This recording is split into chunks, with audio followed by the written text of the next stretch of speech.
Bom dia, pessoal. Bom dia, professor. Eu vou falar sobre vala de infiltração, que é uma unidade complementar ao tratamento com a fossa séptica.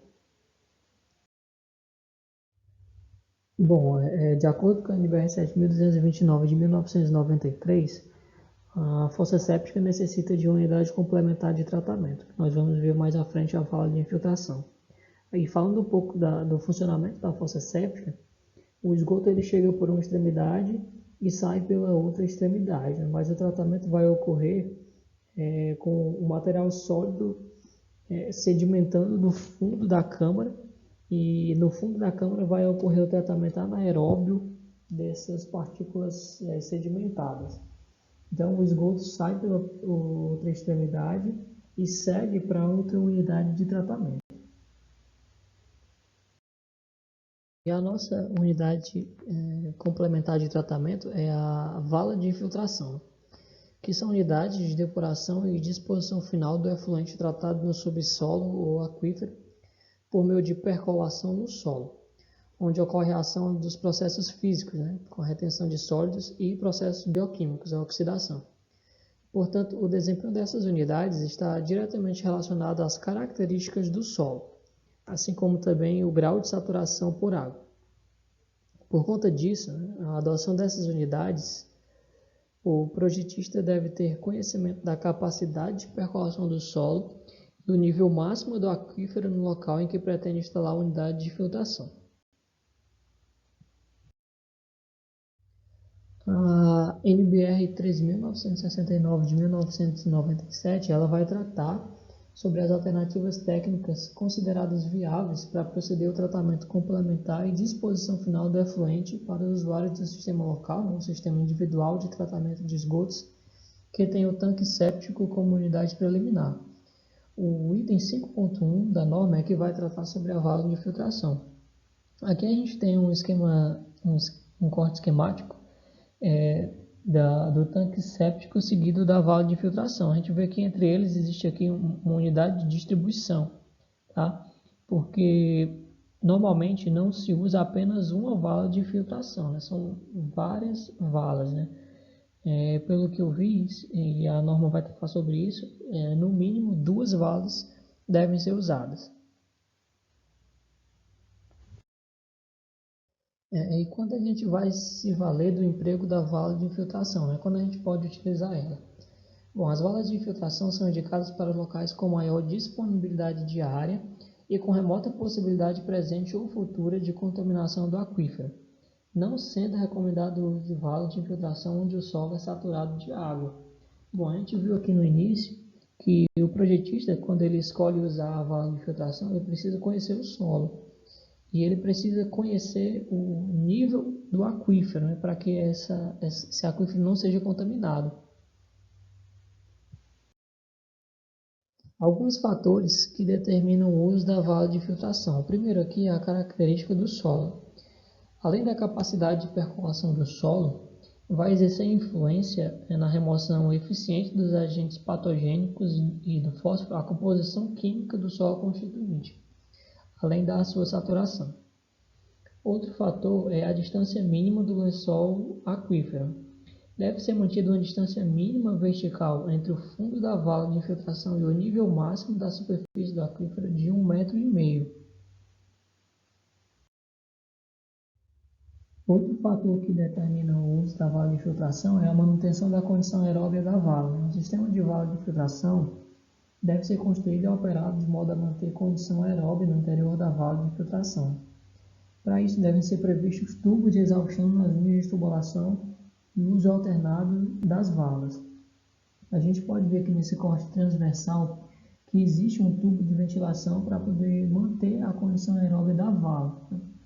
E como eu havia comentado, ele fala que o uso deve ser alternado das valas, né? Por isso que não deve ser utilizada apenas uma vala quando se escolhe por esse sistema complementar. Outro fator que determina o uso é a distância mínima do poço de captação de água.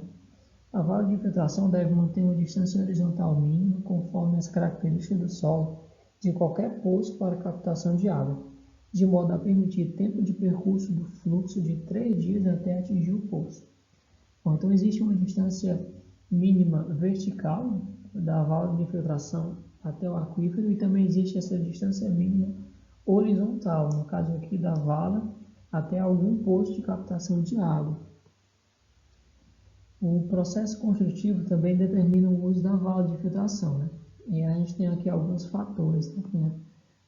O primeiro é o fundo e as paredes laterais da vala de infiltração não devem sofrer qualquer compactação durante a sua construção. Outro fator aqui no processo construtivo é que todas as tubulações de transporte de esgoto do sistema devem ser protegidas contra cargas rodantes para não causar extravasamento ou obstrução do sistema. Também a camada de brita ou pedra deve ser coberta de material permeável, tal como tela fina, antes do reaterro com solo, para não haver a mistura deste com a pedra e ao mesmo tempo permitir a evaporação da umidade. Também não deve ser permitido o plantio de árvores próximo às valas, para não danificar as valas devido às raízes das árvores. Mais um fator é a alternância do uso. Para a manutenção da condição aeróbica no interior da vala de infiltração e desobstrução dos poros do solo, deve ser previsto o uso alternado de valas, como já foi comentado aqui, que não deve ser utilizada apenas uma vala, no mínimo duas. Tá? Então, e o uso delas deve ser alternado. Assim, o número mínimo de valas deve ser 2, cada um correspondendo a 100% da capacidade total necessária. A norma também comenta que pode ser usado 3 valas, e não precisa ser 100% na capacidade total de cada vala. Pode ser utilizado 50% da capacidade em cada vala quando você utilizar 3 valas. Outro fator que determina o uso da vala de filtração é o índice pluviométrico. Nos locais de alto índice pluviométrico, deve-se evitar o ingresso de águas pluviais nas valas de filtração para não causar o desprendimento dos agentes patogênicos retidos, assim como condições anaeróbias na vala, sendo necessário prever uma cobertura com material impermeável sobre a camada de brita ou pedra antes do reaterro. Deve-se prever também o sistema de drenagem das águas pluviais em torno do campo de infiltração. Agora nós vamos ver como funciona o dimensionamento da vala de infiltração. A vala de infiltração deve ser dimensionada considerando a mesma vazão adotada para o cálculo do tanque séptico. Aí, para isso, a norma dá essa tabela 3, que tem aqui a contribuição de áreas de despejo de carga orgânica por tipo de prédio e de ocupantes. Então, ele cita aqui que se o prédio é padrão alto, padrão médio ou padrão baixo, e também fábrica em geral, escritório, alojamento provisório. Então, de acordo com o tipo do prédio e com os ocupantes, a gente utiliza a vazão que é dada nessa terceira tabela. Também devem ser considerados os seguintes valores: valores de taxa de aplicação e cálculo da área total necessária, que esses valores também são obtidos nessa tabela 1, que dá aqui a conversão de valores de taxa de percolação e taxa de aplicação superficial. Para efeito de cálculo da área de infiltração, devem ser consideradas as superfícies laterais e de fundo situadas no nível inferior ao tubo de distribuição do efluente. Os tubos de distribuição no interior da vala devem ter diâmetro de 100 mm, com cavas laterais de 0,1 metros ou 1 centímetro.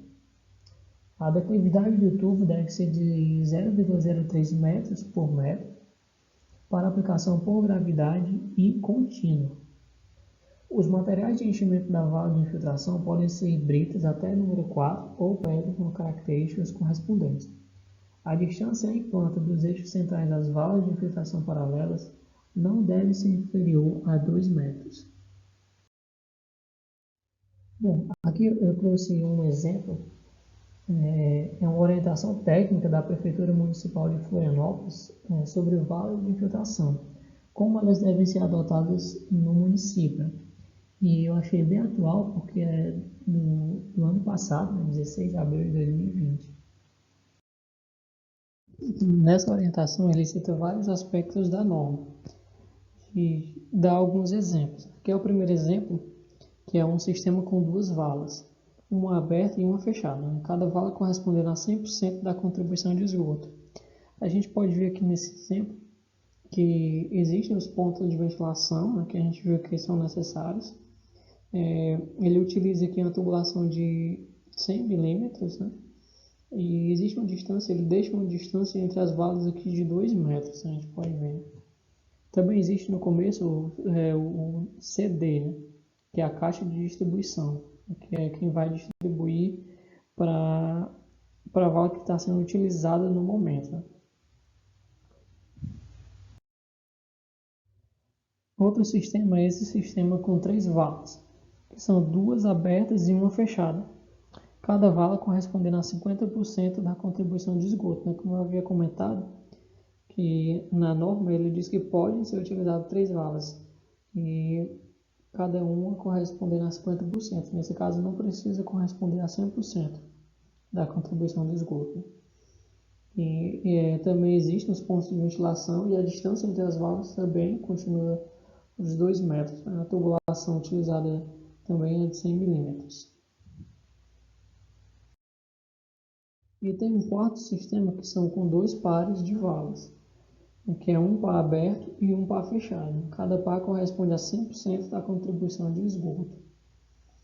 A distância entre as valas continua 2 metros, ele utiliza a tubulação de 100 milímetros e existem os pontos de ventilação. Aqui ele dá um corte transversal, a gente vê que existe também aquele tubo de ventilação, a gente pode ver que existe. Ele utiliza uma tela aqui para a contenção do solo, separando aqui o solo da brita, Ele utiliza a brita número 4.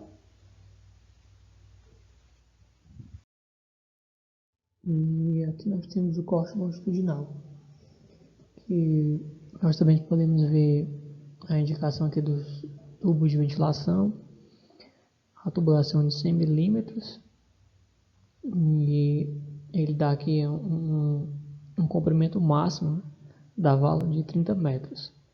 Ele dá aqui a nota 1, que ele cita a distância mínima de 2 metros entre eixos das valas de infiltração e o diâmetro dos tubos de 100 milímetros.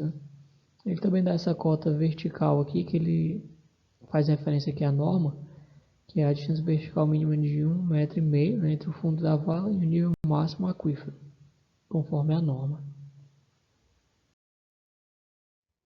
É isso, pessoal. Agradeço a atenção. Obrigado, professor.